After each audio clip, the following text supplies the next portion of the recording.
কেবল নিম্নবিত্তই নয়, মধ্যবিত্তও দিশেহারা হয়ে পড়েছে। ডিমের দাম অস্বাভাবিক বেড়ে যাওয়ায় নিম্ন আয়ের মানুষকে দুর্ভোগ পোহাতে হচ্ছে। গত কয়েকদিন ধরে ডিমের বাজারে নতুন করে অস্থিরতা শুরু হয়েছে। এখন রাজধানীর খুচরা বাজারে প্রতি ডজন ফার্মের মুরগির ডিম ১৬৫ টাকায় বিক্রি হচ্ছে, আর পাড়া মহল্লার মুদি দোকানে বিক্রি হচ্ছে ১৭০ টাকায়, যা কয়েকদিন আগেও ছিল ১৫০ টাকা। কিছুদিন আগেও একটি ডিমের দাম ছিল ১২ টাকা, এখন তা ক্রয় করতে লাগছে ১৪ থেকে ১৫ টাকা। এ পরিস্থিতিতে কেবল নিম্নবিত্তই নয়, মধ্যবিত্তও দিশেহারা হয়ে পড়েছে। সামর্থ্য না থাকায় খেটে খাওয়া সাধারণ মানুষ এখন মাছ মাংস কিনতে পারছেন না। বস্তুত যারা পুষ্টির জন্য ডিমের উপর নির্ভরশীল, তারা এখন দিশেহারা হয়ে পড়েছেন। রাজধানীর বিভিন্ন কাঁচা বাজার ঘুরে বিক্রেতাদের সঙ্গে কথা বলে জানা যায়, প্রতি হালি ডিমের দাম ৫ টাকা বেড়ে ৫৫ টাকা থেকে ৬০ টাকায় বিক্রি হচ্ছে। বড় বাজার থেকে কিনলে ডিমের ডজন ১৬০ থেকে ১৬৫ টাকা, আর খুচরা দোকানে ১৭০ টাকা পর্যন্ত বিক্রি হচ্ছে। কেনাকাটা করতে আসা গৃহিণী শামসুন্নাহার বেগম বলেন, বাজারে সবকিছুর দাম এখন বেশি। ডিমের হালি যদি ৬০ টাকা হয় তাহলে আমরা কি খাবো? সবজির দামও বেশি রাখছে বিক্রেতারা। আমরা সাধারণ ক্রেতারা অসহায়। মালিবাগ বাজারে একজন ডিম বিক্রেতা বলেন, প্রায় ১ মাস ধরে ডিমের বাজার অস্থির হয়ে রয়েছে।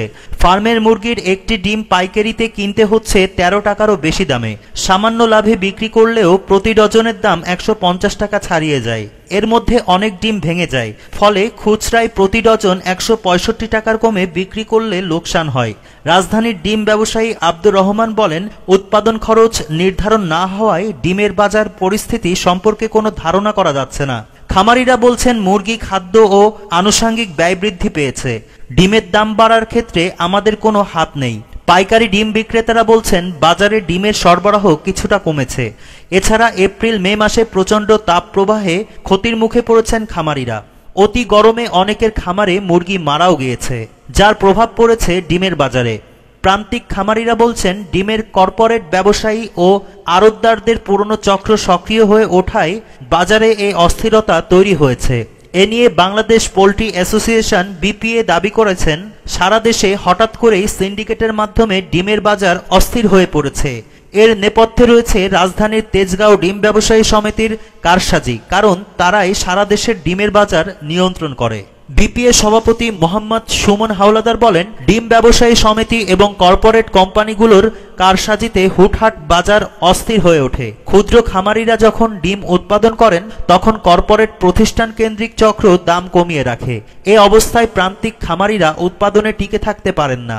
তখন ক্ষুদ্র খামারিরা উৎপাদন কমিয়ে দিলে এ অসাধু চক্র ইচ্ছামতো দাম বাড়ায়। সিন্ডিকেটের দৌরাত্ম্যে নিঃস্ব হচ্ছেন প্রান্তিক খামারিরা। প্রাণী সম্পদ অধিদপ্তরের তথ্য অনুযায়ী দেশে গত ১০ অর্থবছরে ডিম ও দুধ উৎপাদন বেড়েছে দ্বিগুণের বেশি। এ সময় মাংস উৎপাদন বেড়েছে দ্বিগুণের কাছাকাছি। ২০১৩ থেকে ১৪ অর্থবছরে দেশে ডিমের উৎপাদন ছিল ১০১৭ কোটি, যা এখন বেড়ে হয়েছে ২৩৩৮ কোটি। তবে বাজারের অস্থিতিশীলতার কারণে উৎপাদন বাড়ার সুফল পাচ্ছেন না সাধারণ ভোক্তারা।